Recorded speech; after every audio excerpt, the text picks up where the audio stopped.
Okay, so we're going to do putting it all together here. Now that we've done some pieces, we're now going to put it all together and actually sketch a curve. And so what I want you to do in these first couple boxes is I want you to think, if you knew the first derivative was positive and the second derivative was positive, what would f look like? So with this first one, hopefully you think, well, that has to be increasing because the first derivative being positive, we do have an increasing function. And then the second derivative meaning positive means that's going to be a concave up. So increasing and concave up looks like this-ish. So that's what I want you to do for the rest of those is see if you can draw a little piece of a curve that would match those things. So stop the video, try, and then come back. This one would be decreasing and concave up. So that would be kind of that side, the left side of the smile. What if the first derivative is 0 and the second derivative is negative? Well, that's the second derivative test, right? What's going to happen if you have a first derivative being 0 and the second derivative is negative? That would be something like this. At this point right here, this specific point, not that whole thing, okay, but at this point, the first derivative is 0 and the second derivative is negative, so it would be concave down, and I would have a maximum. All right. Increasing and concave down, increasing and concave down looks like this. First derivative is 0 and then concave up. So what am I going to have there? I would have a minimum. So again, I'm not talking about that whole piece. I'm talking specifically about that one dot on that piece.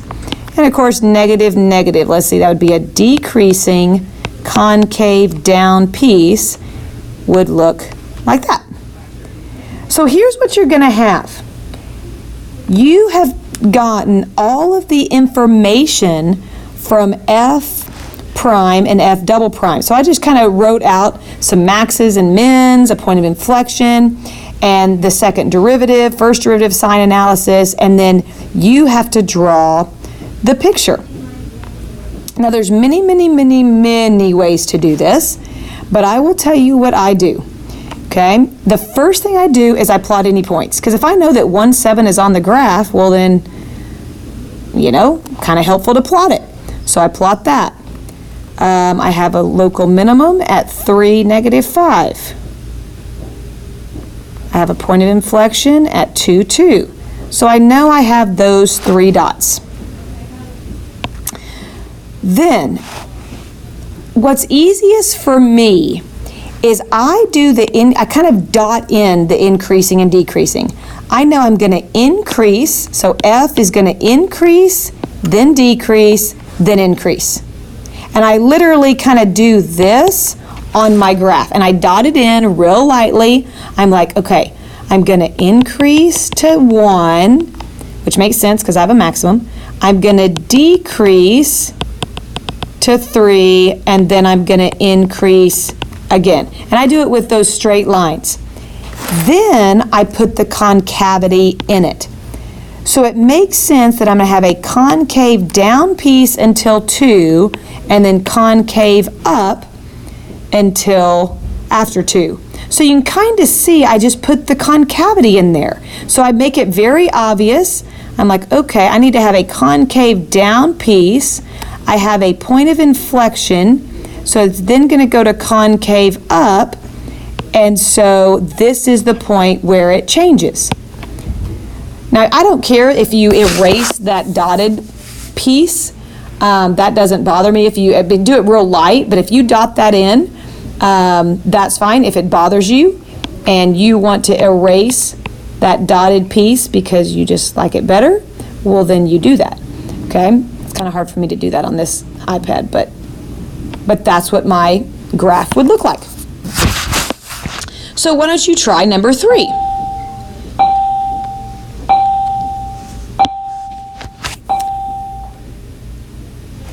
Okay, stop the video and try. All right, let's plot our points. 3, 0. Let's That's going to be a point of inflection, 7, 1. 4, this one's kind of real scrunched in here, isn't it? 4, negative 2, and then a minimum of 5, negative 5. Okay, got a lot of dots in there. Okay, so what is F doing? Well, F is going to be decreasing to 5 and then increasing afterwards. So I'm just going to, okay, it's going to just, I just decrease to 5 and then increase there. Then I'm going to put my concavity in there. And you can go piece by piece up until 3, concave up. So notice what I'm doing. I've got a decreasing piece that is concave up. So kind of like I did up in this chart. I have a decreasing piece that is concave up, so it's going to look like that. So I'm just kind of putting it together. I know that I've got a point of inflection at 3, 0. So I'm going to go concave up to concave down, because this is concave down between 3 and 4. Then I'm going to go concave up again to here. And guys, you need to make this super, super, super obvious to me, okay? I've got to be able to tell. So that looks concave up, then it's concave down, then it goes concave up again, and then at 7, it goes concave down. So I'm going to go concave up to concave down, and it's going to do something like that. So I know it's kind of hard to do that, but you just need to make it very obvious for your grader. Is that concave up or is that concave down? It certainly can't look like a straight line. You know, it can't look like this because that doesn't have any concavity. So you're just kind of fitting it all together and putting it all together. Now let's look at number 4. And man, that's a great question. Oh, this is so AP, people. So here we go. What do we got?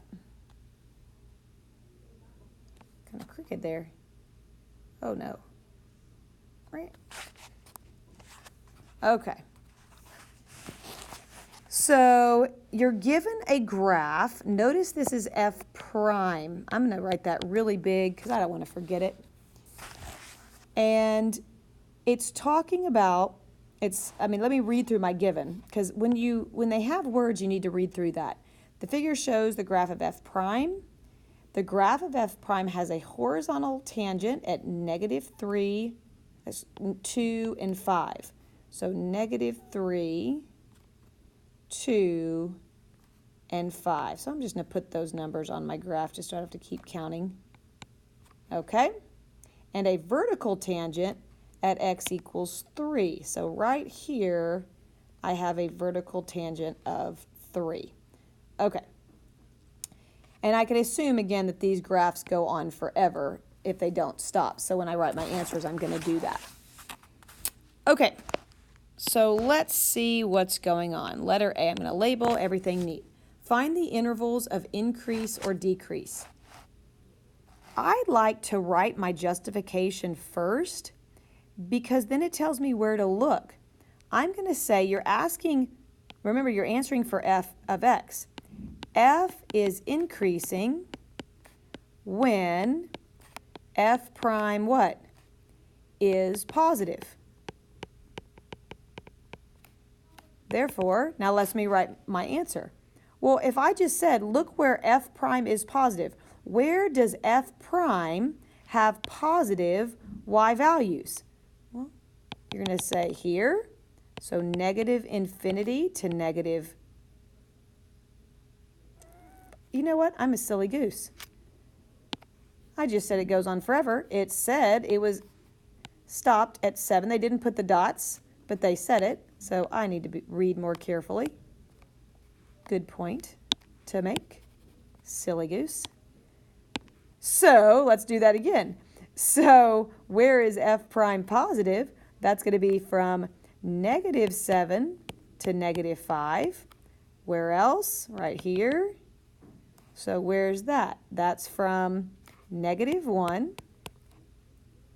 Now what do I do at 5? Do I have to break it at 5? Do I say -1 to 5 and 5 to 7? Or do I put it together?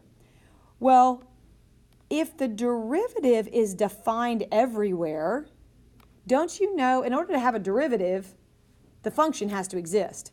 So I know the function exists at 5, so it's kind of like that. Remember, if I want to combine, I just have to ask, is the function defined? And it would be, so I'm going to go -1 to 7. Decreasing, f is decreasing when f prime is negative. So where is f prime negative? Where does it have negative y values? Well, that's just the part that's below the x-axis. So that would be -5 to -1. So that's part A. Part B.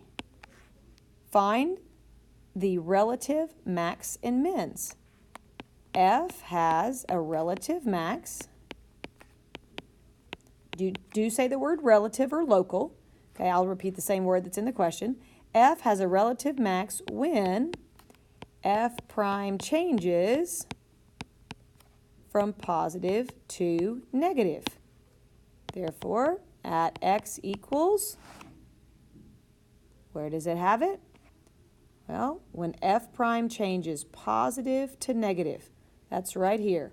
I go from positive values to negative values. So f has a relative max at -5. Notice I can't find the y value because, I don't have f. So I can't plug it into anything. So you're only doing that. F has a relative min.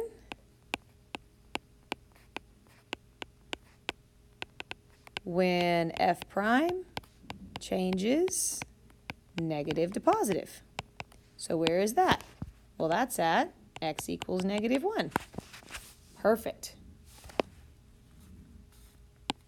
Part C, intervals of concavity. Now, this is very, very important.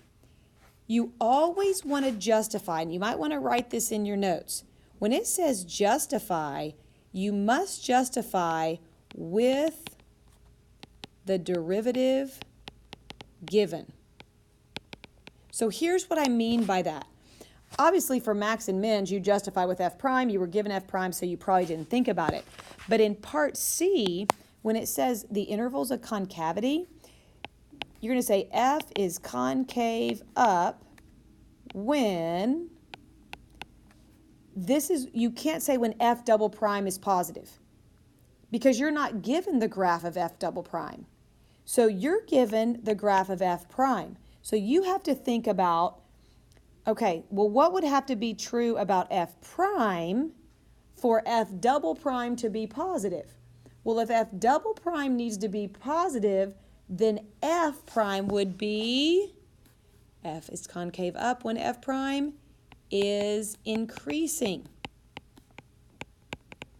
So you have to look at this graph and say, where is f prime, which is the graph you have, increasing? Meaning when you draw that graph, when is your hand going up? So that would be at this piece here, -3 to 2, and then 5 to 7. F is concave down when f prime is decreasing.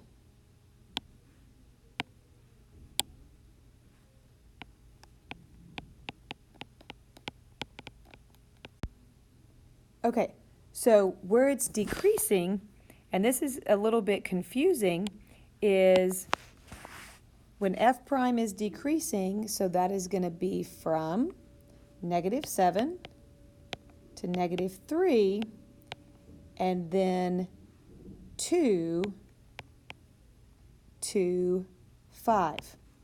Now, I know you're like, well, do I have to break it at that 3?